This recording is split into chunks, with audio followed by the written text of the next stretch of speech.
Bonjour, donc aujourd'hui je voudrais donner un carton rouge aux gilets jaunes, et cela pour une raison très simple, c'est que quand bien même sans le savoir, ils sont un véritable pain béni pour la dictature, et cela pour une raison très simple, c'est que les thèmes contre lesquels ils s'insurgent sont en réalité des thèmes placebo qui ont été inventés et fournis par la dictature. Donc le but est très simple, c'est que en donnant des thèmes placebo qui au fond n'ont aucune importance, la dictature empêche les populations de prendre conscience du vrai problème. Donc les thèmes pour lesquels aujourd'hui les gilets jaunes se battent sont toujours les mêmes, des thèmes récurrents, banals, qui ont toujours eu lieu. Alors l'essence est trop chère, les retraites n'ont pas été augmentées, ou bien Macron c'est pas gentil, il reçoit à l'Élysée des artistes de banlieue en tenue légère. Bon, enfin, franchement, en toute dernière analyse, on s'en fout par rapport au vrai problème. Donc le but c'est de faire une diversion de façon à ce que les Français ne se rendent pas compte que le vrai problème c'est en réalité bien évidemment le coup d'État maçonnique qui a eu lieu il y a 220 ans, donc dans le cadre de la fausse Révolution française, où une minorité de francs-maçons ont pris le pouvoir dans la terreur et ont imposé donc le système républicain, dont le but dès le début, reconnu entre-temps, a été et est le génocide culturel donc des catholiques et la destruction de toutes les nations chrétiennes sur terre. C'est ça le but de la République en réalité. Et bien évidemment, ces corollaires que sont donc cette dictature maçonnique qui s'est développée au cours du temps, et notamment dans les années 90 du siècle dernier, en dictature féministo-maçonnique LGBT, le but étant la disparition donc de l'éthique chrétienne et la création de ce déni de réel qui est incarné par les lois d'infamie concernant la légalisation du meurtre légal des enfants à naître. Pas la peine d'être calé en biologie pour comprendre que l'avortement est un meurtre, et aussi la légalisation du mariage homosexuel. Là aussi, c'est pas la peine d'être fort en biologie pour comprendre que si nos mamans avaient été lesbiennes, nous ne serions pas là pour en parler. Donc avortement, mariage homosexuel et tous les corollaires qui vont avec, PMA pour toutes, théorie du genre, ce sont des attaques frontales contre la création qui a été faite par Dieu, et ce sont des éléments fondamentaux de la culture de mort basée sur le déni du réel. Donc c'est ça, la dictature a peur que nous prenions conscience de cela, car il n'y a qu'un seul combat, c'est réaliser que notre système républicain est issu d'un coup d'État, il est en soi intrinsèquement illégitime, il faut donc le renverser. Il ne s'agit pas de renverser Macron, parce qu'ils sont tous interchangeables. Enfin, on nous dit parfois, par exemple, dans les réseaux sociaux, on dit souvent Hollande est responsable du mariage homosexuel et Madame Simone Veil de l'avortement. Eh bien non, bien sûr que non. Sans Madame Simone Veil, l'avortement, comme il est passé d'ailleurs dans les autres pays, serait passé aussi en France, quelques mois ou peut-être 2 ans après. C'est idem pour M. Hollande. M. Hollande n'est pas responsable de la légalisation du mariage homosexuel, soyons sérieux. C'est une vague de fond internationale qui est propulsée par les lobbies de la culture de mort. C'est irréversible. De même que on a vu en Irlande, le peuple irlandais avait voté contre le mariage homosexuel. Il y a eu une tricherie avec 1 million de voix supplémentaires qui en fait n'avaient pas lieu d'être. Il y a eu un phénomène de bourrage d'urne.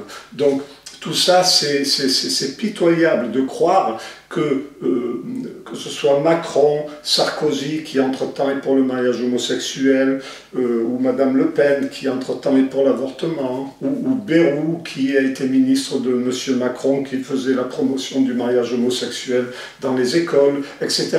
Tous ces gens sont interchangeables. On peut même citer M. Chirac qui s'était opposé à ce qu'il y ait une référence chrétienne sur la Constitution européenne. Ce sont des gens interchangeables. Donc qu'ils soient de gauche, de droite et même d'extrême droite, ils sont au niveau de l'essentiel interchangeables. Je pense notamment aussi, d'ailleurs, c'est assez intéressant, à monsieur Geert Wilders, le chef de l'extrême droite aux Pays-Bas, qui est financé par les lobbies LGBT européens.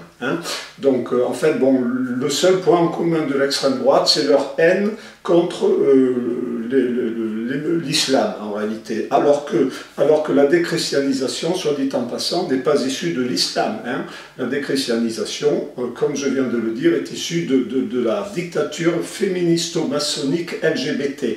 L'avortement, le mariage homosexuel, c'est pas le Coran qui nous l'a imposé. L'islam ne fait qu'occuper l'espace culturel vide que nous avons créé par la déchristianisation qui vient de la fausse révolution. Il ne faut pas tout confondre. Donc voilà, la dictature crée ses propres sujets, ses contenus sémantiques placebo d'indignation pour empêcher donc les populations, en France mais ailleurs c'est idem, de se concentrer sur l'essentiel et de réaliser où est le vrai problème.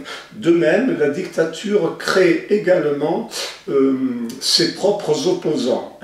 Alors en France on a un exemple très simple, ça peut quand même pas être un hasard si les trois résistants officiels au système, donc la France est un pays catholique, sur le papier, tout au moins, les trois résistants officiels certifiés conformes avec le tampon de la dictature et qui sont invités aux heures de grande écoute, pour des résistants c'est quand même bizarre, eh bien il n'y a pas un seul catholique. On trouve M. Zemmour, qui est juif, il est peut-être honnête, mais enfin je rappelle que pour les juifs, Jésus-Christ n'est pas le Messie d'Israël, c'est un charlatan délirant, le Christ, pour les juifs, qui ne le reconnaissent pas comme le Messie d'Israël. Donc c'est quand même bizarre que, alors que la France, fille aînée de l'Église, sa culture repose sur la reconnaissance du Messie, celui qui défend la France éternelle est un juif pour qui le Messie est un imposteur. Donc ça relève de la quadrature du cercle. Alors ensuite on trouve Finkielkraut qui a pourri Saint Jean-Paul II dans son livre La défaite de la pensée, qui a toujours été pour l'avortement en base de la déchristianisation éthique, et puis ce bonhomme-là, Onfray, qui est très doué parce qu'il arrive à embobiner même des catholiques, qui a vomi sa haine de toute sa vie contre le christianisme, qui est un déconstructeur, qui a eu une action de déconstruction de la culture chrétienne toute sa vie, et qui maintenant lui aussi fait semblant d'être un résistant, et qui est cru. Donc voilà, en réalité, tout ça, c'est de l'enfumage. Le but de toutes ces petites manifestations, ces indignations qui nous sont suggérées par la dictature, le but c'est de créer un phénomène de diversion. C'est un petit nonos qu'on nous donne à grignoter, et pendant ce temps, on ne s'occupe pas du vrai problème. Le but c'est de nous empêcher de cerner le vrai problème et de faire la vraie révolution nationale, qui ne peut être que par le retour du roi, qui serait la meilleure solution. Mais si le roi ne veut pas prendre ses responsabilités, il faudra bien envisager de penser à une révolution nationale, avec un retour du réel. Car il ne faut pas se leurrer, les francs-maçons qui nous ont imposé ce système, alors qu'ils étaient minoritaires dans la terreur, ne vont pas nous le rendre aimablement. Ça ne va pas se faire sans douleur, ça c'est clair et net.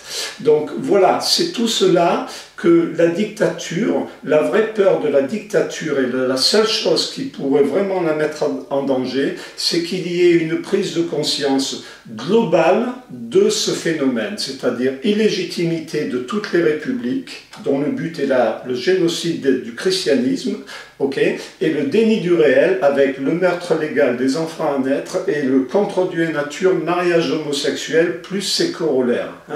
C'est contre ça qu'il faut se battre, et si nous le réalisons, si nous en prenons conscience, alors là, oui, on pourra déstabiliser le système, mais certainement pas en faisant les zouaves comme aujourd'hui les gilets jaunes. Voilà, donc ça, je crois que c'est essentiel à comprendre. Il ne faut pas perdre du temps dans les faux combats, dans les faux débats.